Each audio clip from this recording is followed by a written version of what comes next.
2월 3일 말씀 묵상하겠습니다. 함께 기도하겠습니다. 하나님 감사합니다. 우리 아버지가 되어주셔서 감사합니다. 우리를 고아처럼 버려두지 아니하시고 우리를 사랑하시고 우리를 긍휼히 여기시는 전능하신 아버지, 신실하신 아버지, 우리가 구하는 것보다 더 좋은 것을 주시는 선하신 아버지가 되어주셔서 감사합니다. 오늘도 하나님의 자녀로서 우리가 주님께 나아가 간구하는, 또한 주님의 응답을 기다리는 풍성히 하나님의 은혜를 누리는 저희가 되게 하여 주시옵소서. 예수님 이름으로 기도했습니다. 아멘. 오늘의 말씀은 누가복음 11장 1절에서 13절까지의 말씀입니다. 말씀을 함께 살펴보시기 전에 개인적으로 말씀을 꼭 읽으시고 묵상하는 시간 가지시기 바랍니다. 11장 1절입니다. 예수께서 한 곳에서 기도하시고 마치심에 제자 중 하나가 여짜오되 주여 요한이 자기 제자들에게 기도를 가르친 것 같이 우리에게도 가르쳐 주옵소서라고 말씀하고 있습니다. 그렇습니다. 예수님은 한 곳에서, 한적한 곳에서 습관적으로 또한 늘상 기도하시는 모습을 보여주셨습니다. 제자들은 항상 예수님의 기도하는 모습을 보았고 또한 그분의 기도하는 음성을 들었습니다. 그리고 이제 마침내 예수님께 기도를 가르쳐 주십시오라고 요청하는 말씀으로 오늘 시작하고 있죠.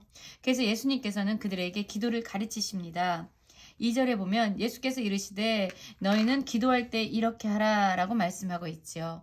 그러면서 이제 그들이 어떻게 기도해야 될지를 말씀하고 계십니다. 아버지여 라는 말씀으로 기도를 시작하라고 가르치십니다.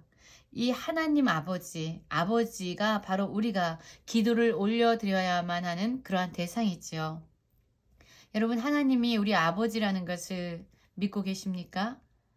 우리의 하나님은요, 우리를 너무나도 사랑하셔서 자신의 가장 소중한 하나밖에 없는 아들을 내어 주시는 아버지가 되십니다. 그분은 자신이 약속하시면 반드시 이루시는 신실하신 아버지가 되십니다. 사람의 약속과 같이 변덕을 부리지 아니하시고 변개치 아니하시고 그분은 약속하신 것을 반드시 이루시는 분입니다. 또한 우리가 구하는 것보다 더 좋은 것을 주시는 선하신 아버지가 되십니다. 그분이 우리 하나님 아버지예요. 그리고 우리가 기도하는 기도의 대상이지요. 예수님께서는 기도를 가르치시면서 이렇게 합니다. 아버지여 이름이 거룩히 여김을 받으시오며 나라가 임하오시며 라는 말씀으로 기도를 시작하고 계세요. 그렇습니다. 우리는요, 우리의 기도를 하나님 아버지께 드립니다. 그리고 우리가 먼저 기도해야 될 것은 우리가 하나님의 자녀로서 이 땅을 살아갈 때 하나님 아버지의 이름을 망령되이 일컫는 그러한 삶이 아니라 우리의 삶을 통해서 하나님의 거룩하심이 이 땅 가운데 드러나도록 정말로 하나님의 자녀로서 이 땅의 빛과 소금으로서 살아감으로 하나님의 이름이 우리를 통해서 거룩히 여김을 받으시도록 기도하라고 말씀하십니다. 그리고 나라가 임하라고 기도하고 있는데요. 이 나라는 누구의 나라입니까? 바로 하나님의 나라입니다. 하나님의 뜻하심이 세워지는, 이루어지는, 하나님의 기준으로 통치되어지고 다스려지는 바로 하나님의 나라가 이 땅 가운데 또한 우리의 삶 가운데 이루어지도록 기도하라고 가르치십니다. 그렇지요. 첫 번째 예수님께서 가르치신 이 기도는요, 하나님과 관련되어 있는 부분이 많습니다. 그리고 또한 우리가 하나님께 아버지께 간구해야 될 내용을 가르치시죠. 우리에게 날마다 일용할 양식을 주시옵고 라고 기도합니다. 여러분, 우리가 가진 것보다 더 많은 것, 풍성한 것, 더 큰 그런 것들을 구하라고 말씀하지 아니하시고요. 일용할 하루에 필요한 하루에 사용할 만큼의 양식을 달라라고 기도하고 있습니다. 한번 우리의 인생을 되돌아보십시오. 우리는 매일매일마다 밥을 먹고 빵을 먹고 굶주린 적이 없는 것 같습니다. 많은 것을 가지고 살아오지는 못한 사람들이 많지만 우리의 매일에 필요한 양식들은요, 우리가 날마다 공급받았습니다. 그렇습니다. 하나님은 지금까지 우리에게 매일마다 필요한 양식을 허락해 주셨습니다. 또한 우리의 인생 앞으로도 우리가 이 세상을 사는 날까지 하나님은 매일의 양식을 우리에게 주실 것입니다. 그것을 위해서 기도하라고 말씀하고 있습니다. 하나님께서 이스라엘 백성을 광야에서 인도하실 때에 그들에게 매일 필요한 만나를 주셨습니다. 이스라엘 백성은 새벽마다 나아가서 아침마다 나아가서 하나님께서 매일마다 부어주시는 그 만나를 거둬들여야 됐어요. 그러나 그들이 하루에 필요한 것 이상으로 그것을 걷어와서 집에 넣으면 그것이 썩고 냄새가 났다라고 말합니다. 그렇습니다. 여러분, 우리가 하나님께 구해야 될 것은 매일매일마다 필요한 양식을 구하는 것이 바로 하나님을 신뢰하는 모습이 아닐까요?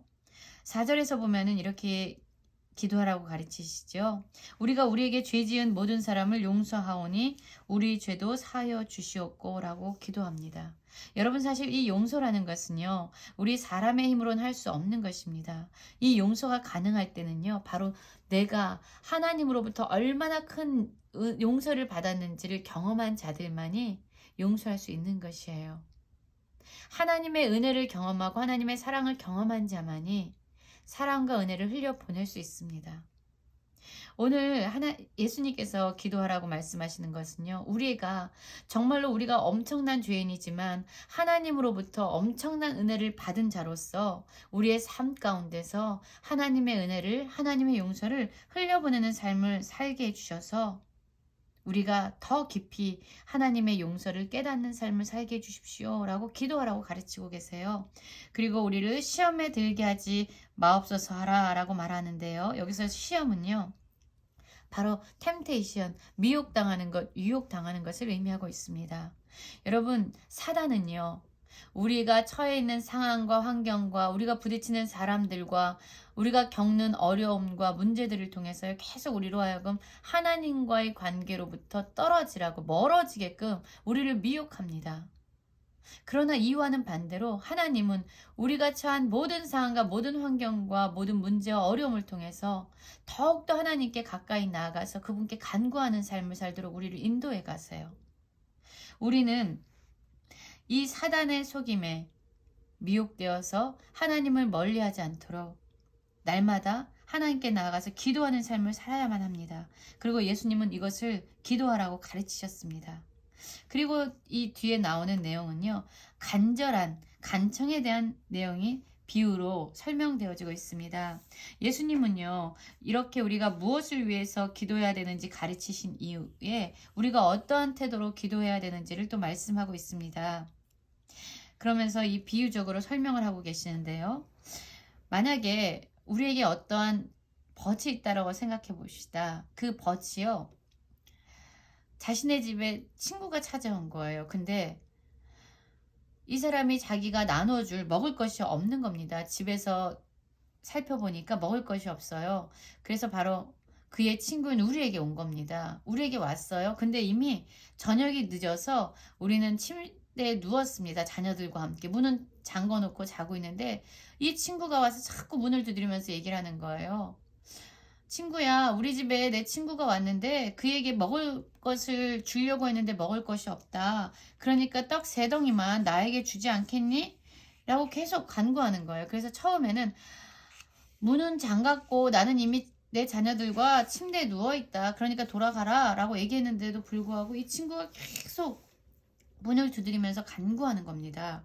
어떻게 하겠어요, 여러분들은? 8절에 나오죠. 내가 너에게 말하노니 비록 벗됨으로 인하여는 일어나서 주지 아니할지라도 그 간청함을 인하여 일어나 그 요구대로 주리라. 친구라는 이유 때문은 안 줄 수 있지만 그가 너무나도 와서 간청을 하는데 어떻게 안 줄 수 있냐는 거죠. 그의 요구대로 준다는 거죠. 이 말씀을 왜 하셨을까요? 그렇습니다. 우리의 아버지 되신 하나님께 구하라는 겁니다. 친구들은 안 줄 수 있어요. 그러나 그 친구가 친구이기 때문에 그의 요청을 들어주지 않을 수 있지만 그가 자꾸만 간청하면 친구라도 그 요청을 들어주는데 우리가 구하는 분은 바로 우리의 아버지라는 거죠. 우리를 사랑하신 아버지라는 거죠. 그분께 우리가 간구함으로 나가면 그분이 안 들어주겠느냐는 거예요. 그러면서 예수님은 다시금 이것을 강조하여 말씀하고 계십니다. 내가 또 너희에게 이르노니 구하라. 그러면 너희에게 주실 것이다. 찾으라. 그러면 찾아낼 것이다. 문을 두드려라. 그러면 너희에게 열릴 것이다. 라고 말씀합니다. 이것이 바로 하나님 아버지께 간구하는 자들의 자세가 되어야 된다는 거죠. 구하십시오. 찾으십시오. 문을 두드리십시오. 그러면 하나님께서 주시고 찾아내게 하시고 문을 열어주신다는 것입니다. 자, 그리고 11절에 다시 한번 이것을 강조해서 말씀하고 있는데요. 너희 중에 아버지 된 자로서 누가 아들이 생선을 달라 하는데 생선 대신에 뱀을 주며 알을 달라 하는데 정갈을 주겠느냐? 너희가 악할지라도 좋은 것을 자식에게 줄 줄 알거든 하물며 너희 하늘의 아버지께서 구하는 자에게 성령을 주시지 않겠느냐라고 말씀하고 있습니다. 오늘 말씀을 보면은요, 아버지라는 단어가 3번에 걸쳐서 반복적으로 나타나고 있습니다. 여러분, 우리 사람들도요, 자녀가 뭔가를 구하면요, 그들이 구하는 것보다 더 좋은 것을 준다는 거죠. 그들이 구하는 것보다 더 나쁜 것을 줄 아버지가 없다는 거예요. 악한 자라도 이렇게 한다는 겁니다. 그런데 우리의 하늘 아버지가, 하늘 아버지, 전능하시고 신실하시고 또한 선하시고 우리를 사랑하시고 우리를 긍휼히 여기시는 그 하늘의 아버지가 우리가 구하는데 정말로 가장 좋은 것, 더 좋은 것, 성령을 주시지 않겠느냐라고 말씀하고 있습니다. 여러분, 그렇습니다. 하나님 아버지는요, 항상 옳으신 분입니다. 항상 선하신 분이세요. 항상 우리에게 더 좋은 것을 주시는 분이에요. 우리는 때로는 어리석어서, 우리는 앞날을 알지 못해서 우리가 하나님께 무언가를 구하면서 원할 때가 있습니다. 그러나 우리의 원함보다 하나님은 우리에게 필요한 것이 무엇인지 우리를 더 잘 알고 계시는 분이에요. 그래서 우리가 원하는 것을 주시지 않을지라도 우리에게 반드시 필요한 것, 더 좋은 것을 주시는 분이라는 것을 우리는 믿어야 합니다. 그리고 그 가장 좋은 것이 바로 성령, 하나님 자신을 우리에게 주신다라고 말씀하고 있는 것입니다. 우리가 오늘은 기억하기 원해요. 하나님이 바로 우리의 아버지가 되신다는 것, 그리고 우리가 하나님 아버지의 자녀라는 것. 하나님은 우리를 고아처럼 버려두지 아니하시고 우리가 구할 때에 더 좋은 것으로, 가장 좋은 것으로 성령을 주시는 분이시니 오늘 하루 주님께 간구함으로 풍성한 은혜를 누리며 살아가는 모든 성도님들 되시기를 간절히 기도합니다.